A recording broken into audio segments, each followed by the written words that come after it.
cycling infrastructure, which is an amazing amount of money. Now, we know on Atlee Drive, they spent $440,000 on calming Atlee Drive, which I guess benefited the contractor who did the job, satisfied nobody else. Exactly.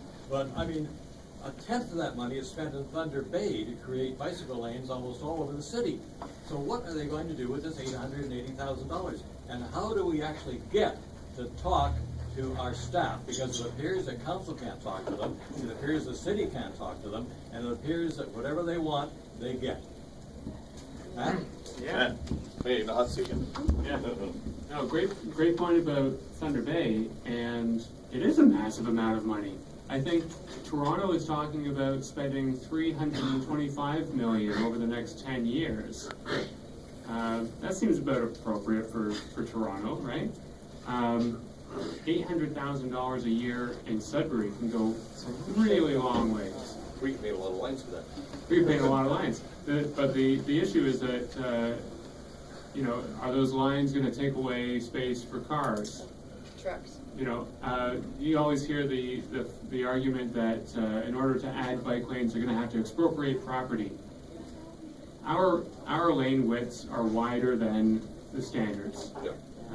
We don't need 12-foot lane widths for all 5 lanes on the Kingsway or on LaSalle. We don't need that width, and it encourages higher speeds that lead to more collisions and make things more hazardous for pedestrians and cyclists. Plus, we've got all those boulevards, which have lampposts in them. There's a lot of challenges in there. If we took that money and we only spent it every time we resurfaced or redesigned a road, it wouldn't go that far. And it would take a really long time to spend it all. If we took that money and we tried the kinds of pilot projects that New York has been doing, that Toronto is doing, they announced Bloor Street is going to have bike lanes put in. That's a road that has hundreds of percent more traffic every day than Elm Street does. And yet we had city staff fighting on-street parking on Elm Street because it was going to affect traffic. You know, where would that money go? I don't know, because we don't have a plan for it. And we don't have an active transportation coordinator yet to coordinate how that gets spent. I'm worried that that money is going to disappear if it doesn't get spent somehow, some way, because we'll just keep saving it up, and then at a certain point, the coordinator's position is going to end, and they're going to say, oh, no, you know what, we need this money for a road, for something else. The other concern for me is what gets considered, or for a tax freeze, right? Like, we took money out of reserves to give a tax freeze a couple of years ago, and then said that we were going to find that money again through efficiencies without cutting anything, but we did cut things.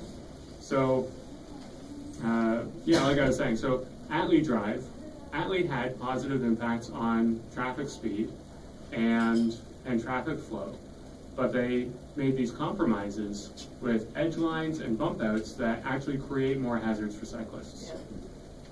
That's not a good way of spending that money.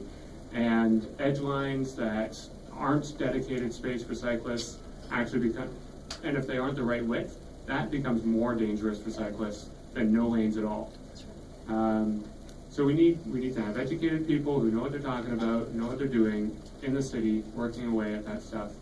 And you cross your fingers and you throw good ideas at the city every chance you get and hope that something sticks.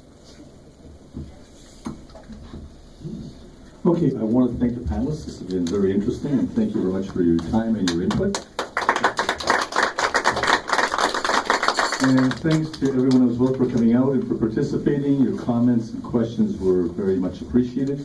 And now let's go out and do the work that needs to be done. Right? Thank you. Naomi, yes, do you want to add something? I just wanted to say that if you are not already connected with the Coalition for a Livable Sudbury and you want to know what you can do to move these things forward, please sign the sign-up sheet that's on the table. Also, there is a petition going around for safe cycling on Lauren that Matt initiated. I have paper copies here. If you haven't signed and want to sign, I have it here. And just in terms of spending the cycling money, we don't know how it will be spent. But there is a Sustainable Mobility Advisory Panel, there's a cyclist union, there's been a lot of outreach to the community over the past 5 years during the transportation study, and out of that has come the idea of a minimum grid of cycling routes. And there have been priorities put forward and options like pilot projects like we're talking about. We have not had buy-in from staff so far, but when the transportation study comes, that's the time when everyone who wants to see that happen has the chance to say, here's our top 5 or our top 10, and this is where we want the money spent. And if enough of us say it, it helps increase the chances. So, like Jerry said, let's do the work and take the ideas to where they need to go. Thank you, Naomi. Thank you very much, everyone. Please stick around and network and everything else. We some time here.